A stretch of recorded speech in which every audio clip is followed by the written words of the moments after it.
For The Last of Us Part 2, we're hoping to create a story that makes a commentary about the cycle of violence and how acts can beget other acts and show all the different aspects that can come out of it. Not necessarily good or bad, just the different consequences of one's actions. I'm gonna find, and I'm gonna kill every last one of them.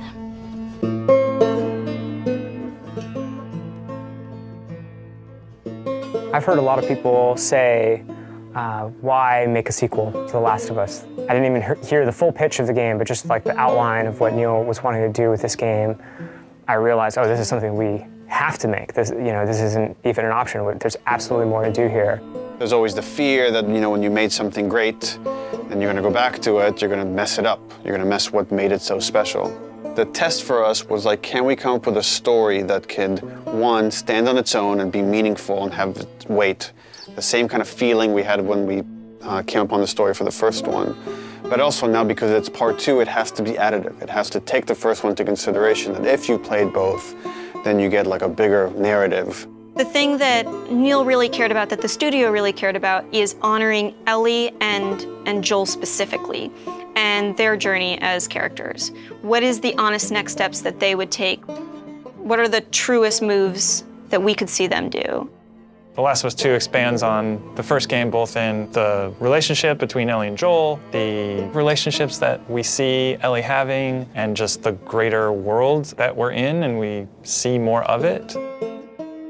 It's a genre story about this infection that turns people into these crazy monster-like humanoids. The core of it is about these really intimate, intense relationships. At the start of the game, Ellie is 19. She is living in a safe, secure community. We're coming in, 25 years after the outbreak. And you, as Ellie, live in Jackson, which is this kind of somewhat tranquil town in this really messed up reality. She has real community now. She has people who love and care for her, willing to sacrifice for her. Joel is also very settled down. He's now part of a town. He's no longer a smuggler. Actually, the town relies on this guy that is a very capable killer, and that's something these towns in this world need. Dina, where are you? And then Jackson and Ellie are shaken by a violent event. It really changes Ellie's day-to-day life, and now just living is no longer enough. Like, there's these people that have wronged her, and she wants retribution. And you as a player are going to want retribution for what these people have done.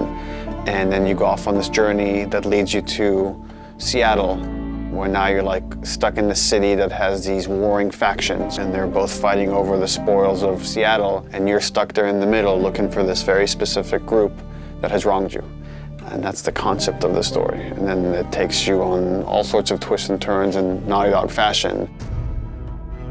I know even within the studio, we've had a lot of philosophical arguments about some of the events and what happens in the game, and I think in this one might be more divisive than the first game in a very kind of exciting way that I think it raises those interesting philosophical questions and asks the players to interpret some of the material that's there and see where they stand on those questions.